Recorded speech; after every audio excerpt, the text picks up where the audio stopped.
Oh, Davidson, what you think? Can Sac State get the job done in Palo Alto this weekend? Well, what a great game. The Hornets are 2-0. Forgot. It's good to join you guys. I mean, yeah, they'll give them a game. The Hornets will compete, but it's always that jump up FCS to FBS. So by theory, they're not supposed to have a chance.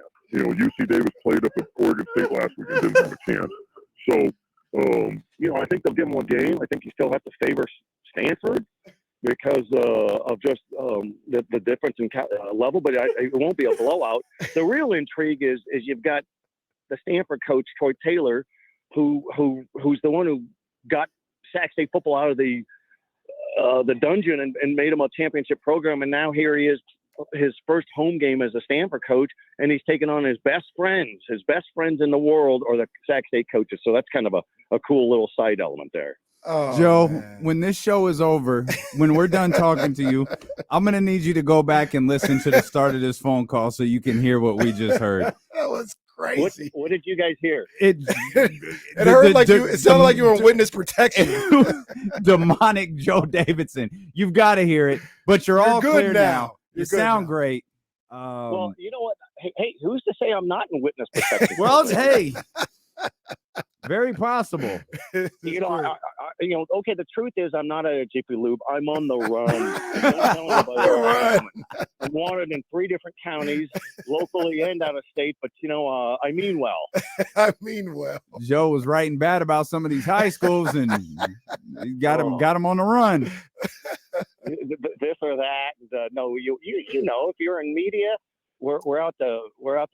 I always love hearing. I don't love it, but I laugh at that. Well, you wrote another hit piece. We don't write hit pieces. Joe Davidson out there trying to take him out.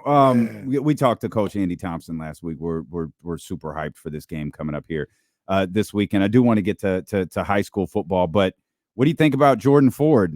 Folsom's Jordan Ford signed a training camp contract, and he's a guy who a lot of Kings fans, including us, think he's got a great opportunity to, if nothing else, he's got a great opportunity to earn a 2-way contract with this team. I totally agree. And unique individual, covered him a ton when he was at Folsom High School. He was a 2-time Sacramento Bee Player of the Year, did great things at St. Mary's, and played big games in the NCAA tournament. Did a big story on him this summer when he was with the Kings Summer League team. Nobody works harder.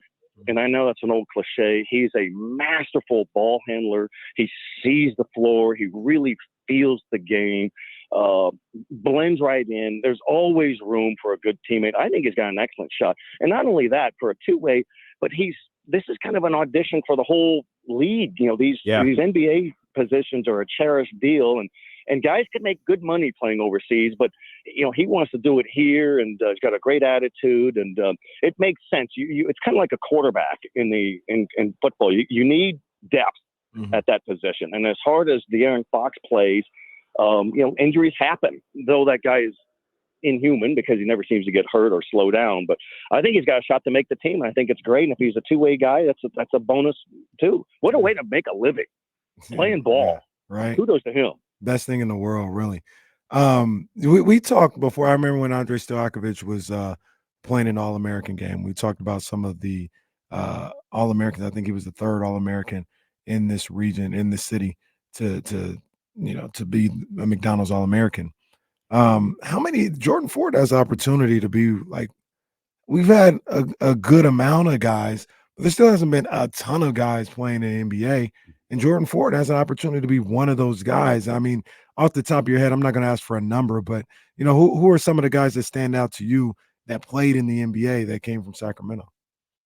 A great point and question there, Kenny. And it is hard. If it's hard to get a scholarship, then how much harder is it going to be to make an NBA roster? Kevin Johnson, Sac High, prior to Sac High, led the state in scoring in 1983, played a long time in the NBA. Bill Cartwright's the greatest high school basketball player to come around here. From State Player of the Year, 1975, Elk Grove, played quite a year. He was on the first three-peat with the Bulls as their center. And so there's another one. Matt Barnes grinded out a long career, played at Del Campo. Football helped him become a ringer in the weight room and high school football. And so he played some 12, 13 years, and now he's in the media gig and fits right in. Marquise Chris was a first-round draft pick out of Pleasant Grove and the University of Washington, and he's bounced around, and doesn't mean he's not a good player. Right. Still making good money, great living, but he's going to keep playing. Yogi Stewart had a cup of coffee with the Kings and everything. He sure did, out of Kennedy High School. A great player way back in the day. DJ Wilson is still in the NBA. Yeah, he was a 6'10" kid out of Capital Christian and played at Michigan, a first-round pick. So it's not a long list.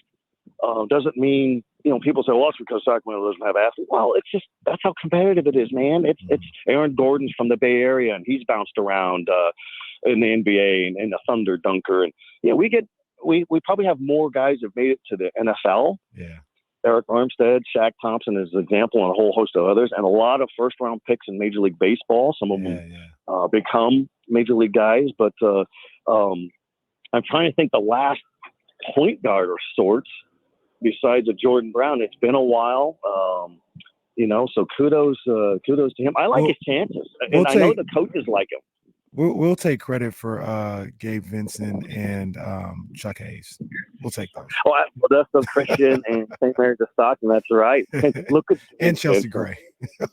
Chelsea Gray. Yeah, we get Chelsea Gray for sure. Better than all of them. She can run circles around all of them. I mean, Gabe Vincent is a perfect example. Lightly recruited out of high school, undrafted, and then starts in the NBA Finals for the Miami Heat. All rooted in work ethic, and that's what all those guys had.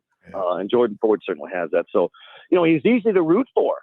And the kid, Jordan, grew up as a chess prodigy, the chess board and kings and queens and rooks. And that's my game. I love that. And I've never played him. I don't need to get humiliated and report on the guy who humiliated me. But the point being, guys, is that he's always been able to see a board, a court. He's just got that instinct. And we saw him in the summer league. I mean, the King Summer Classic. I mean, he's a pro. Is he an NBA guy?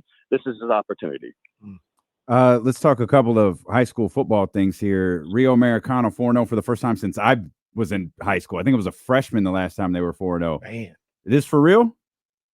They are for real, but here's what's interesting. So I have them ranked in our top 25, and I get heat. He said, I haven't played anybody. Well, they're not world beaters, but they're not getting their heads beat in anymore. And Reed Sanders is the coach, and he's worked hard. They're 4-0, but all their opponents, none of them have any victories. So their big showdown is a Capital Athletic League opener this week against Capital Christian. And Reed Sanders, the third-year coach for Rio, has already fired a shot across the bow. He had a tweet earlier this week saying, I remember Capital Christian running up the score and throwing fade patterns with 10 seconds left in a 50-8 game. I remember. It's like Deion Sanders saying, I have receipts. So he's firing up his guys and saying, we're coming after you. And Capital Christian, preseason ranked powerhouse program, but they're 0-4, a lot of injuries and things like that. So let's hope that social media jab doesn't lead to a cheap shot, guys getting ejected. High school kids in this state, if you get into a fight and a brawl and you leave the bench to get into any of that, you are sitting for 3 to 6 games minimum, if not the entire season. They crack down on that. So people need to be aware. And fans. Also, the CIF has new policies where if fans are excessively mouthy, somebody tell Kenny Caraway's mother, that they will remove them out of a game and then they could be banned. So an effort to try to curb, some bad behavior. Yeah. No, Kenny's mom is the greatest. Her biggest offense is second guessing her son's shot selection at McClatchy and maybe the official. Joe D, I appreciate you being kind and trying to clean it up, but she definitely would have been borderline at these games. Absolutely. The McClatchy game, they said, no, you're on our do not enter list. She would have been borderline for sure. But she knows her ball. That's why she can speak like that. She knows what she's talking about. But she definitely would have been borderline. Another game that interests me, Joe, is Laguna and Monterey Trail. And for a long time in the Metro League, Monterey Trail has been, dominant. They've been killing it the last few years. Right. But slowly but surely, my guy, Coach Neal, because he coached my son in Little League a couple years ago, he's been building something over Laguna Creek. And this seems like they probably are looking at this as a little bit of a passing of the torch type of situation. Like to beat a man, you got to beat the man, and Monterey Trails is there for him, and they got a big game going up against them this week. Yeah, it's a Metro League opener, and Monterey Trail spent years in the Delta League. It's all in the Elk Grove Unified. They will be back in the Delta League next academic year, or in the Metro for the last 4 years, have not lost a Metro game, and mostly have run the table. Grant, defending state champion in Division III, is also in the Metro. So you're right. So here's Coach Ryan Mill. He's an alum of the school, played in the trenches for his father years ago at Laguna Creek. I appreciate guys who come back to their old school, and they're 3-1, 3 wins, 1 loss, and they had a great drive. Mitchell Labrado, their quarterback, overcame a slow start against Pleasant Grove. They're down 24-7 at the half, and then Laguna Creek stages this 90-yard, 12-play, 1.5-minute drive at the end of the game to win it, to beat Pleasant Grove. So they're 3-1. And here's Monterey Trail. Is winless. So how is Monterey Trail favored? Because Monterey Trail played bruisers, opened with a loss to B number 1, SAC B number 1 Folsom, lost by a touchdown to St. Francis, a Mountain View, a powerhouse, then lost to Pittsburgh of the Bay Area 10-7, the same Pittsburgh that ran over Granite Bay 42-21. So I think Monterey Trail gets that game with more speed. But you're right though, Kenny. If Laguna Creek can win that game, then that torch is going to be in their hands, and kudos to them. They have to beat Grant or Monterey Trail to really legitimize their program and have a chance at winning that league championship. It's doable, but we'll see. Yeah. Joe D, we love you. Be careful out there on the run. Throw the phone away now. Get a new burner phone. Throw this one away. Burner phone. Yep. I don't tell anybody that we're. Gosh, I hope this didn't air live or anything. No. This is actually Joe Smavidson. Yeah, that's exactly right. It's what's the old bailout line? So, hey, as soon as my side is heard, I'll be exonerated. There it is. And it's just a carpool violation. That's all. Just a carpool. He's on the run for a carpool. Well, after what you said today, I'd watch out for Cheryl and Elk Grove while you're out there too. She don't forget. Hey, man, you guys are great. I love it. Thanks for bearing with me. One week I'm on the beach. Another week I'm on, Kenny a couple weeks ago, hey, can you join us? I said, I'm sick as a dog. And he goes, does that mean no? I mean, I don't think that's how he worded it, but, kind of thing. So it's good to be healthy and always good to join you guys. Always love, Joe. Appreciate you, Joe.